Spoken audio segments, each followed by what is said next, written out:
What's up? Welcome into your Daily Buckeye Blitz for Sunday. It's the Sunday fun day, last day of the month, right? There's only 30 days in this month. Yeah, 30 days. All right. June 30th, 2024. Oh, boy. Getting a little geared up here. Just slam some iced coffee. Yes, it's summertime in Florida. Nobody drinks hot coffee unless you've got a screw loose. Anyway, please visit thebuckeyecast.com. Check out the gear, shirts, hats, water bottles, thermoses, mugs, all that stuff. Get your summer gear in time for the season. Today, we're going to talk about EA Sports. You've all probably heard about this NCAA football game that's coming out. I used to play it like 15 years ago, maybe 20. I don't know. I don't have time for video games anymore. But if you do, good on you. I'm happy for you. Put in a good word for me. Anyways, their new game is coming out July 19th. And so they're releasing their rankings, offense and defense, and the one I really wanted to talk about. I don't care about their other rankings because it's subjective. It's not like they're using actual data. Some of these rankings are stupid, but this one that I looked at, this list, we're not going to talk about how the gameplay or anything like that. We're going to talk about their rankings. I'm going to shoot 1,000 holes in their rankings. So they released their ranking of the 25 hardest stadiums to play. So this is how they're going to make the game more difficult, or how it's going to affect the video game itself. So, and I'm going to compare that to the last 3 years home winning percentage for that team. So, like right off the top, Kyle Field, Texas A&M, they're number one. That's a big problem first. But if you look at their last 3 years home winning percentage, they're 31st in the country, 76.2%. Yikes. Yeah. So just because you think a place is difficult to play in, seems like you should be winning a lot of those games if it's actually a difficult place to play. Now let's get into it here. I know we kind of started off there. So this is EA Sports list of hardest stadiums to play in compared to that stadium's home winning percentage. Let's do it. I'd love to hear your comments in the chat if you agree, disagree. Some of these are just, I don't have the words. I have words. I just don't want to use them all at once. Anyway, let's do it. Toughest places to play in college football. Number one is Kyle Field, Texas A&M. Okay. First of all, let's establish the ground rules. I'm picturing all of these stadiums at a night game, 7:30, 8 o'clock, something like that, where it's dark. So you can't compare these stadiums to a nooner. Like a nooner in Ohio Stadium versus a night game at Tiger Stadium in LSU, not the same, not even close. So I'm saying blanket all these 25 stadiums, night game, dark, everybody's lit, the students are wasted, screaming, there might be some naked people on the field, who knows. Anyway, so starting off, Kyle Field, number one, Texas A&M. No, just because you have a cult on your campus that everybody seems to follow does not make the place a difficult place to play. I don't give a damn what time of day it is. No, Kyle Field is not intimidating, not a difficult place to play, and it's reflected by their 31st ranking, 76.2% home winning percentage over the last 3 years. So big issue with Kyle Field. Next up, Bryant-Denny Stadium, Alabama, is number two. Now, these guys win a lot of games. So they're third in the last 3 years. 95% of the time they win at home over the last 3 years. Now, I don't think the stadium's atmosphere is the reason. I think having the most loaded roster in the country probably helps. Nick Saban on the sideline probably helps, but take them away, put a bunch of 3 stars on the field and a couple 4 stars, and put some yo-yo at on the sideline coaching that team. That's not an intimidating place to play anymore, right? And stop it with those lights, man. You give me freaking Tourette's or something. Jeez. That stuff mess with your mind. It's like they're trying to brainwash you. Anyways, Bryant-Denny Stadium, not intimidating. I said it. Now, number 3, legit. Tiger Stadium, LSU, Baton Rouge. Yes, that's legit. That should actually be number 1, in my opinion. Let's see what LSU's done here. So they're 13th in the last 3 years. 85.7% winning percentage. Pretty good. Had a little fall off there right after the Coach O, national championship. Things kind of went in the shitter. But in that little transition time between Coach O and Brian Kelly. So, but Tiger Stadium is legit. Again, this is a night game for all these stadiums. So I would say that's number 1. Those people get after it and go nuts. So yeah, they're definitely a top 3. Next up, number 4, Ohio Stadium. Again, at a 7:30 game, 8 o'clock. Yeah. Ohio Stadium is nuts.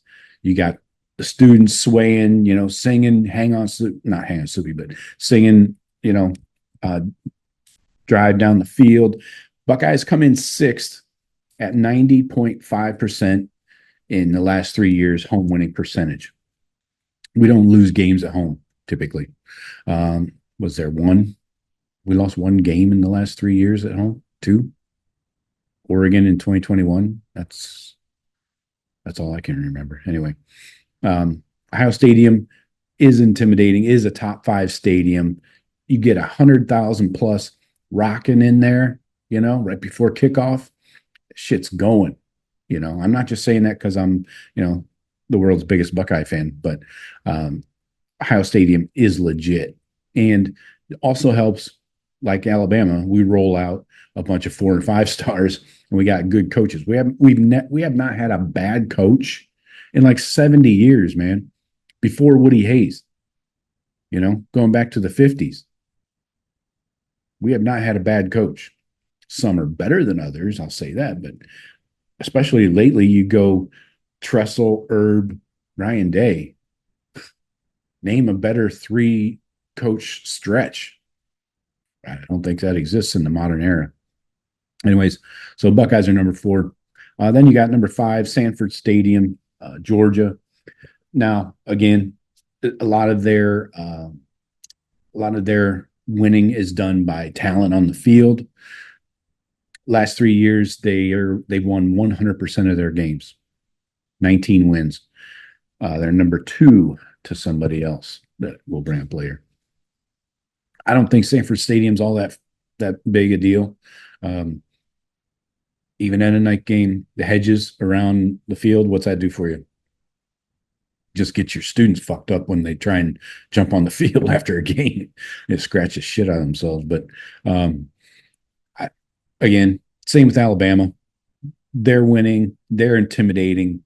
The place is intimidating because of the players on the field, not because of the atmosphere. Next up, 6 is Penn State, Beaver Stadium. For some reason, still don't understand why it's named after a beaver, but whatever. Now, Penn State, not so fortunate at home. They're 20th in the last 3 years, 81% winning percentage at home. And the Buckeyes have been a big thorn in their side in Happy Valley. Whiteout, yeah, that's intimidating. That's a good atmosphere. They just don't always win them. That's kind of a problem. Yeah, Franklin's gonna Franklin, right? They have some talent, not enough to beat your upper tier teams. They're just outside looking over the ledge at the top tier teams like the Buckeyes. So 6 is fine. I would actually bump them up. I would drop down Georgia, Bama, or A&M and move the Beavers up, the Penn State Beavers. That's what we should start calling them. That should really get their goat. Drink of water. Hmm. All right. Number 7, Camp Randall Stadium, Wisconsin. All right. I got no problem with that. Um, Again, a night game there, jump around, gets nuts. But it's actually, I've seen it kind of nuts at kickoff of night games. So I'm fine with that. What's their winning percentage at home? This seems to be a problem. I'm still scrolling. Wisconsin, where are you? You have to do a search. 71st at home in the last 3 years, 61.9% winning percentage. They've only won 13 times in 3 years. Now they're going through the coach transition, I know. So that doesn't help. But I think that winning percentage is maybe a little skewed. The last few years of Paul Chris were not great, the last couple at least. So recruiting was horrible. But the stadium deserves better than a 7, excuse me, 7, even if the winning percentage is not great. Number 8, Gaylord Family Oklahoma Memorial Stadium, Oklahoma. They get the prize for longest title for their stadium. I wonder how much they sold those naming rights for. So Oklahoma, we played there. Back in, let's see, Noah Brown was receiver, went off, had the catch on the guy's back. Whatever year that was, 17, 18. Yeah, had to be 18, right? Anyway, 17. So it's okay. I don't think it's anything great. They do win quite a bit at home. They're 11th in the last 3 years, 89.5%. But again, they played in the Big 12. Pretty cushy schedule, if you ask me. 17 wins over the last 3 years. So 2 losses. Respectable. I don't think that atmosphere is anything. It's definitely not better than Penn State or Wisconsin or LSU or Ohio Stadium for sure. So you get the wagon out there running around. Sometimes, the wheel gets a little loose and shit goes flying. It's hilarious to watch. Next up, Doak Campbell Stadium, Florida State. Now, yes, this was at one time intimidating back before Bobby Bowden retired back in the early 90s, maybe. Free Shoes University was thriving, but not anymore. They might be creeping up the mountain right now with Mike Norvell, but they are definitely not. Let me find their winning percentage. 48. They are 14-6 their last 3 years at home. It's a 70% winning percentage. That's horrible. Yeah, not down with that. Again, night game in Tallahassee. I don't know if that carries the same weight that it used to. Definitely does not deserve to be in the top 10. And right behind them is the other Florida team, Ben Hill Griffin Stadium, Florida, the Swamp. Again, coaching transitions have not helped them at all. They are 14-5 at home over the last 3 years. That's 38th in the country, 73.7% winning percentage. The Swamp was something, yes, before Urban Meyer left. Since then, fucking ghost town. So does not belong in the top 10. Comes in right at number 10. No, you cannot carry on legendary, decades ago, teams that came through there. Those teams aren't coming through that door. So get them out of here. Autzen Stadium, Oregon should be higher in my opinion. These guys do a lot of winning at home, 19-1 their last 3 years. You got Dan Lanning doing a lot of that damage. They're 4th in the country in the last 3 years. So Autzen's supposed to be the loudest stadium or one of the loudest in the country. So I think that should be much higher, definitely ahead of the Florida schools and Oklahoma and shit. So 11's way too low for them.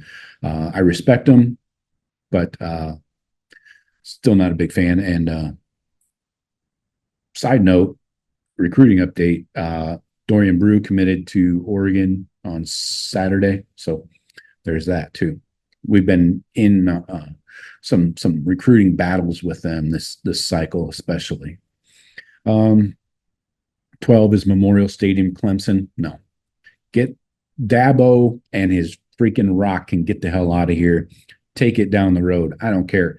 You have to take your your players have to take the bus to the goddamn stadium. What the hell is wrong with you? You cannot get a locker room in there somewhere? Oh, no way. 12. I don't give a crap what time you play that game. Get Dabo and Clemson out of here. They shouldn't even be in the top 25. Eat it, Dabo, with your cushy ACC schedule, too. Look at this. They're 18-2 at home, playing the likes of Miami, FSU, all these clowns, Syracuse. Get the hell out of here. No, not going for it. Next up, 13, Neyland Stadium, Tennessee. I think that should be higher. I think, and they're on the come up. They're getting better. They do play a tough SEC schedule, of course, but 18-4 the last 3 years at home. Ranked 19th in the country, almost 82% winning percentage. That's legit. And when they beat Bama at home and everybody lights up the cigars, that is a sight to behold. And hey, they still let them take down the goalposts. So there's that. Definitely higher. Jordan Hare Stadium. I'm going to accelerate this here real quick.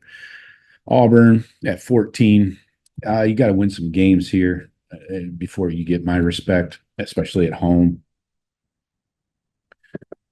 Yeah. 95th in the country. They're 12-10 over the last 3 years. They're barely winning half of their games at home. So, no, Jordan Hare is not intimidating. The kick six was awesome back in the day, but nothing since then. Number 15, Williams-Brice Stadium, South Carolina. No, South Carolina is not intimidating at all. What are we looking at here? Yeah, they're way down the list here. 15-6 at home. No. The Cheaters come in at 16. Now, this is funny because they are undefeated at home in the last 3 years, 22-0. Have had very, very cushy, easy schedules the last 3 years. Not this year, my friends. The Cheaters are in for probably a punch in the face at home from Texas week 2. But Michigan Stadium is not 16. I don't care. Get them out of here. That place is not intimidating whatsoever. It's not loud. So playing a bunch of music, having a DJ, whatever, doesn't make your place intimidating. Again, it's about talent on the field, playing a bunch of soft, MAC schools and stuff like that. Now, they beat Big Ten schools. We know that at home, but it's going to be a while before that happens again. They're in for a 4-loss season, so and definitely 1 or 2 at home. All right, 17 is Lane Stadium, Vatech. That's got to be way higher. Enter Sandman at night. Oh, get the hell out of here, man. That's good shit. They got to be in the top 10 at least. So move Vatech and the Hokies up. Utah coming in at 18, Rice Eccles Stadium. No. There's nothing intimidating about Utah. Mormons don't excite me. Anyway. 19, Darrell K. Royal, Texas Memorial Stadium, Texas, obviously. I think that could be a little higher. Their stadium is loaded with some talent, and I don't mean on the field. But yeah, they're decent. They do well at home, but again, playing a cupcake Big 12 schedule till this year, 15-4 at home. Wow.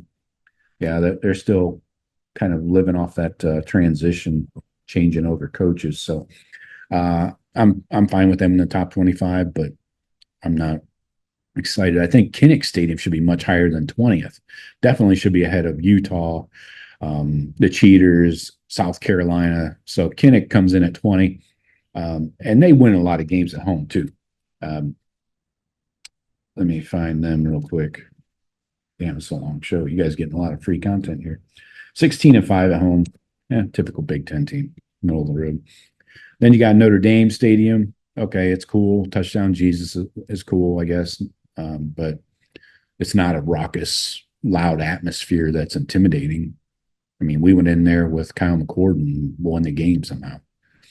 So next up, Spartan Stadium. Sparty, no, not 22. If you can't fill up your stadium, you're not considered one of the top 25 teams or stadiums. Then you got 23, you got Razorback Stadium, Arkansas. No, you never fill up your stadium either. 24 Albertson Stadium, Boise State. Seriously, a grocery store stadium. Just because it's blue does not make it intimidating. Again, fill up your stadium once. And then Mississippi State, no, not 25. You should be in the top 50, maybe. Down there, they do the cowbell thing. Yeah, I'll pass on that. It's a headache just waiting to happen. So those are my opinions about these rankings. I think they kind of suck. A lot of issues with them. A&M, Bama, Georgia should not be in the top 5. So I got for you today. Hit me up in the comments. Let me know what you think. Where's the toughest place to play in your opinion? All right. Talk to you later. Go Bucks.